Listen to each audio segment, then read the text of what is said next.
You're right, it would.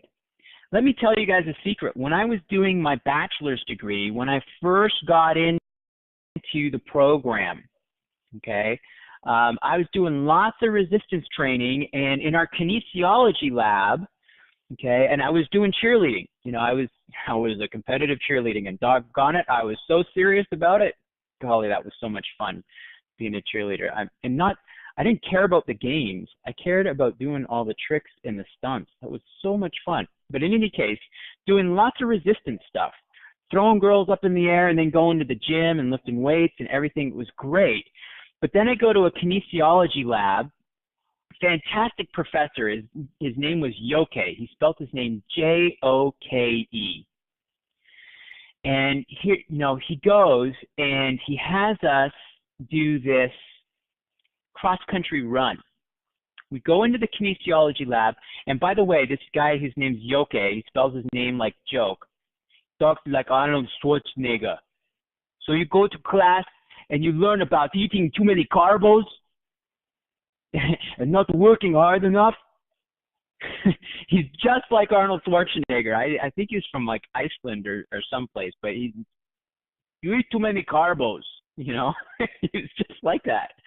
Guy was super intelligent, very smart, very much a research guy. Okay, former Olympian, competed in the Olympics in the hurdles. Okay, he was in wicked shape, and it didn't matter how awesome you were in your performance. He still thought you could do better. He's like, I could make an athlete out of you maybe, but I want to see better.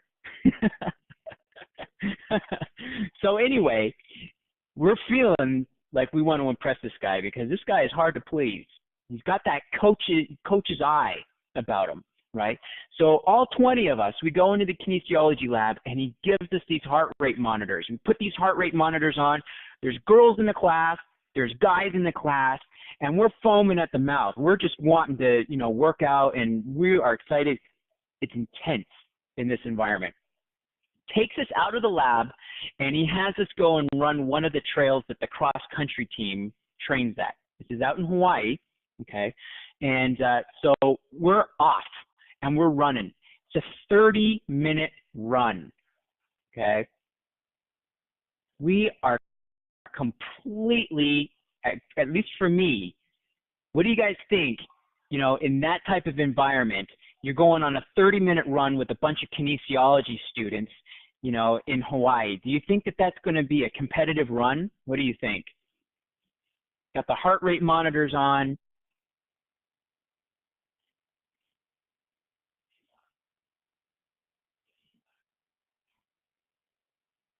Yeah. It was very competitive. Okay. And it wasn't competitive like, you're a piece of garbage, I'm going to run right over you. It was more like everybody's having a blast, but everybody was busting it as hard as they could, okay?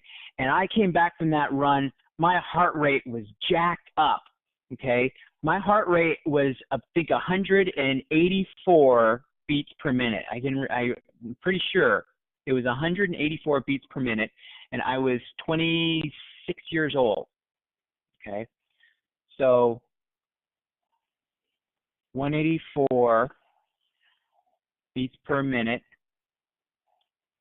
at 26 years old in the chat box there. Were you guys expecting the run? No, we weren't. A lot of the stuff that he did just hit us blindsided. But he was an awesome instructor. I hope someday to be as good of an instructor as he was. He was really fantastic. Okay, so anyway, we come back from that run, and I realized that although I was working out all the time and doing lots of resistance stuff, my cardio stunk. Okay, I was not the first person that, crossing that finish line, and I was giving it my absolute best. Not, my best in 8 or 9 out of 10. I was like 110.5. I was going as hard as my legs could carry me. Okay, as hard as they could go, and it was 180. So 184 beats per minute was my average heart rate for that run. Average 30 minutes of just barely can breathe, legs aching, just dying, just doing that run. So I decided that I was going to do some cardiovascular training. So I mixed that in with the rest of my workouts and stuff, and I did. I actually did, 3 to 4 times a week. I would do that cardio training, and my heart rate would stay, started at, a high heart rate. Now I wasn't going as hard and heavy as I did on that race. I think my heart rate was around 170. Okay, it was 170.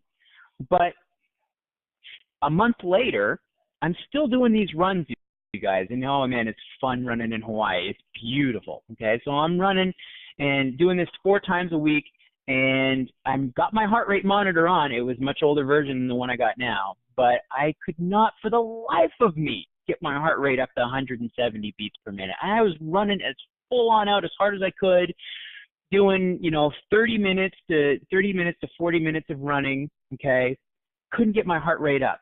Well, what Steven mentioned in the chat box there, and what I think a lot of you guys have cued into, was I had started adapting to my cardiovascular training. My circulatory system, my respiratory system had adapted to that conditioning stimulus.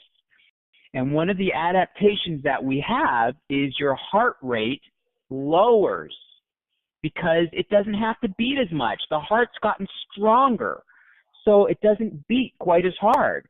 So for me, what I did not know at the time was that I was still given the same intensity, but my heart rate had conditioned. My heart had conditioned, so it was forcing out more blood per contraction, and therefore it didn't have to beat quite as fast as it was before. Okay, that's one of the adaptations. And this makes it very difficult to plan somebody's program, cardiovascular program, based upon heart rate. It's difficult.